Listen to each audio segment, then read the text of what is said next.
السلام عليكم ورحمة الله وبركاته. عاملين ايه؟ يا رب تكونوا بخير.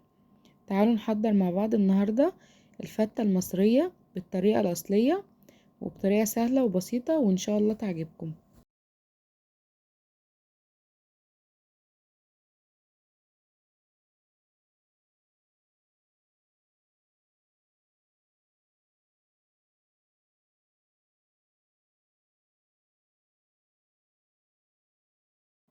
يلا بينا نشوف هنعملها ازاي. معانا حلة على النار، هحط فيها معلقتين من الزبدة وهنزل فيها بقطع اللحمة بتاعتي. عايزة تقطعيها قطع صغيرة براحتك، عايزة تقطعيها قطع كبيرة براحتك. هفضل بقى اقلب فيها لحد ما تاخد معايا لون من الجنبين.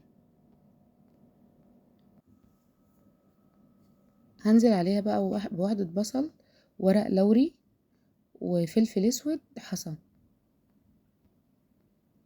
وهقلب كده التوابل دي معاها لحد ايه ما ريحة التوابل دي معايا تطلع.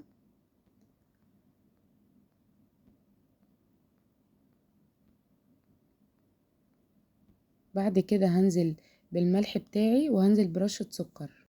بعد كده بقى معانا مية مغلية، هننزل بقى على اللحمة بتاعتنا. هنغطي كده اللحمة بالمية،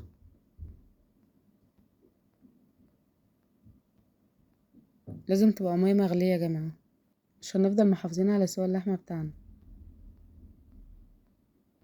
هغطيها بقى، اسيبها تغلي بقى وتستوي مع نفسها، وهغطيها. بعد ما استوت، بصوا اللحمة اتهرت معايا خالص، هرفعها بقى. تعالوا بقى نعمل مع بعض الصلصة. معايا طماطم، معايا توم، معايا كزبرة، معايا قرن فلفل مفروم. معايا حلة على النار كده، هنزل فيها بمعلقتين من الزبدة. هنزل فيها بالثوم بتاعنا.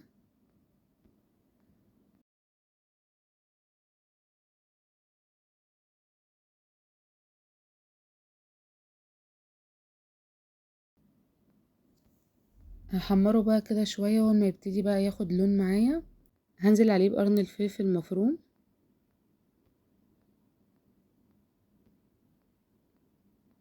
وبعد كده هنزل بمعلقة كزبرة،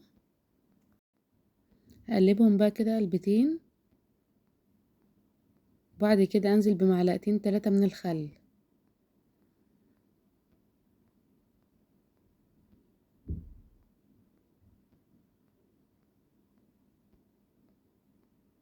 قلبتهم كده يا جماعة، وبعد كده هنزل بالطماطم بتاعتنا.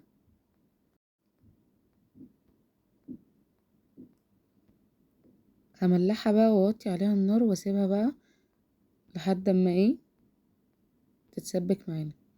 بعد ما اتسبكت هنزل عليها بقى بحبة شوربة من بتاعة اللحمة اللي احنا عاملينها عشان تاخد طعم اللحمة كده.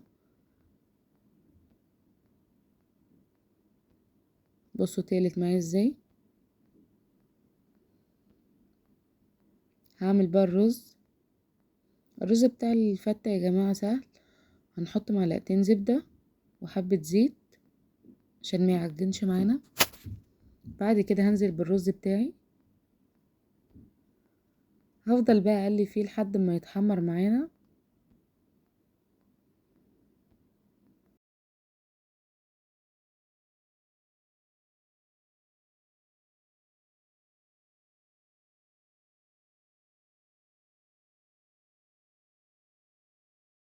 بصوا كده الرز اخد لون معانا.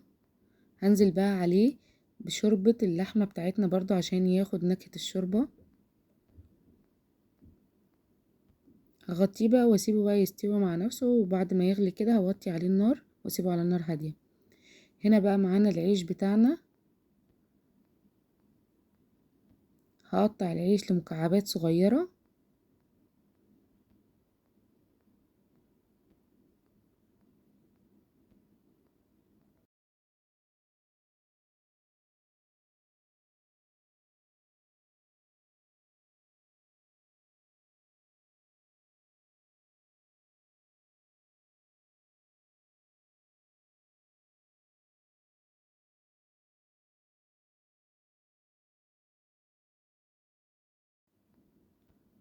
وكده قطعت كل كمية العيش اللي معايا بقى اي صينية على البوتاجاز، هنزل فيها بمعلقتين من الزبدة،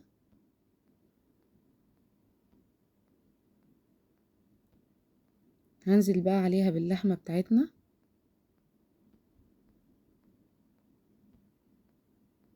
هحمرها، هديها لون كده من الجنبين.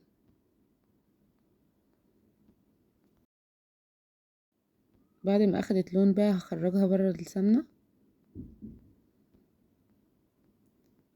وهنزل في نفس السمنة دي بمعلقة توم، هديها قلبتين كده. وبعد كده هنزل برشة كزبرة، وبعد كده هنزل بشوية خل، معلقتين 3 خل يعني. هقلبهم كده، اول ما احس ان الخل بتاعي اتبخر هنزل بقى بالعيش بتاعنا.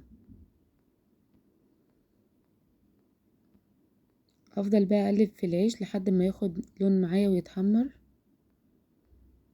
بعد كده هنزل عليه بحبة شوربة من شوربة اللحمة بتاعتي اللي احنا عاملينها. هفضل بقى اقلب فيه كده،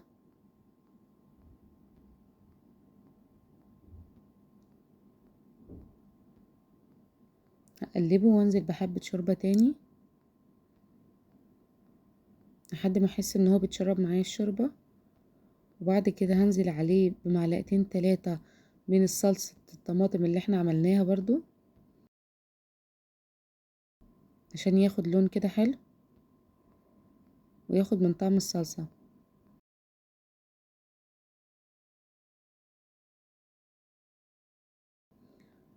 بس وكده خلصت الفتة معانا يا جماعة. وانا رصيت طبق الفتة، طبعا بنحط العيش من تحت وبعد كده الرز وفي الاخر الصلصة على حسب ما تحبي. وبكده خلص الفيديو معانا، وان شاء الله يعجبكم. ولو عجبك الفيديو ما تنسيش تشتركي في القناة. والسلام عليكم ورحمة الله وبركاته.